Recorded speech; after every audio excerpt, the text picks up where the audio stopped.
बारे में कम्युनिटी में किस तरह का संदेश गया है? देखिए, कम्युनिटी जितनी हमारी थोड़ा सा समझदार लोगों से बात हुई, आमतौर पर तो इसका क्या मैसेज जमीन बड़ा डायरेक्टली पूछा है मैंने। हाँ, मैंने सीधा सीधा जवाब भी मैं दे रहा हूँ, सीधे सीधे जवाब दे। हाँ, आमतौर पे क्या आम आवाम के अंदर अभी कहाँ तक ये मैटर पहुंचा मुझे नहीं मालूम, लेकिन ज्यादातर लोग, हम जैसे लोग, इस फैसले से बहुत दुखी हैं और कतई मुतमईन नहीं है।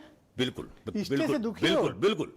और ये आधा अधूरा फैसला है। ये सुप्रीम कोर्ट खुश हो रहा है फिर। सुन तो लीजिए सर, पूरा अब क्रॉस क्वेश्चन कर देंगे तो मैं अपनी बात ही नहीं कह पाऊंगा।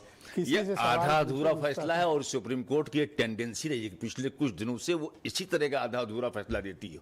चाहे वो इलेक्टोरल बॉन्ड का मामला हो, बता दिया साहब सार्वजनिक करिए, सजा किसी को नहीं मिलेगी। चंडीगढ़ में इलेक्शन लूट लिया, बोला ठीक है इसने गलत किया, सजा नहीं मिलेगी। अलीगढ़ का माइनॉरिटी कनेक्टर का मैटर आता है, बोले साहब माइनॉरिटी कनेक्टर बाहर रहेगा, लेकिन जो है पिछले जब तक केस उसका फाइनल नहीं होगा। ये सुप्रीम कोर्ट की टेंडेंसी हो गई।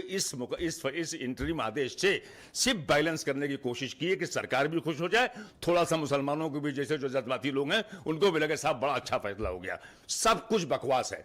जो आप रखेंगे, मतलब क्या? क्यों आप रखेंगे 3 नॉन मुस्लिम क्यों रहेंगे हमारे इस वक्त वोट के अंदर? उनकी क्या जरूरत है? आप क्यों रखेंगे? आपने उनकी मंशा कर दिया, आपने उन्होंने ओपन रखा था, आपने 3 कर दिया। आपने कह दिया 4 जो वक्त काउंसिल में रहेंगे। सिर्फ एक फैसला जो थोड़ा सा मेरी जबान की तलखी कम करता है, वो कलेक्टर के पावर को कर्टेल करने का। क्योंकि कलेक्टर के पावर होने की वजह से यह होना कि फिर कोर्ट की कोई इंपॉर्टेंस नहीं रह गई थी। सब कुछ सारा, और वो भी क्यों किया है?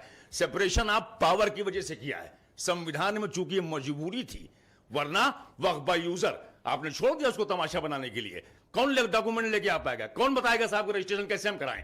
रजिस्ट्रेशन की जो आपकी प्रथा है वो कैसे होगी रजिस्टर्ड, जब वक्फ बाय यूजर को हम मानेंगे नहीं? तो सही मानों में ये बिल्कुल हमारे हिसाब से इंतरिम आदेश बिल्कुल एक खिलौने की तरह है जिसकी कोई अहमियत नहीं है, और उसी तरह से इसका मुसलमानों के लिए लॉलीपॉप है। बिल्कुल लॉलीपॉप है। मैंने कहा ना, इतनी एक राहत है कि कलेक्टर को आपने उससे बाहर कर दिया, कोई प्रॉपर्टी का डिस्प्यूट आएगा उसी टाइम वो मान ली जाती साहब। पर ये तो इंटरिम ऑर्डर है ना।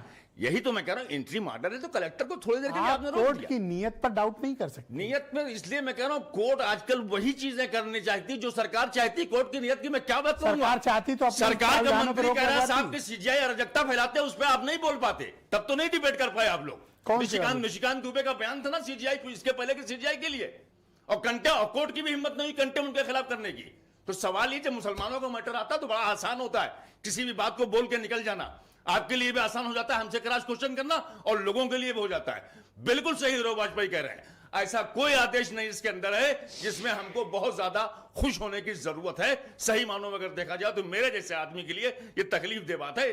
3 दिन सुनने के बाद आपकी भाषा और हीरो वाजपेयी 3 दिन के बाद 3 दिन की डिबेट बहस करने के बाद आप इंटरिम आदेश पास कर रहे हैं, वो भी कुछ नहीं दिया आपने। 3 लोग रहेंगे, 4 लोग रहेंगे, अरे क्या दिया आपने आदेश के अंदर? इसमें कुछ अरे बहुमत तो रहेगा, 8 का आपका रहेगा। अब बहुमत से होने ना होने से क्या हो? एक आपने कहा सीओ, वो भी कोशिश करे सरकार की कोई माइनॉरिटी का हो, मतलब अगर नहीं बनाएंगे आप तो कोई फर्क नहीं है।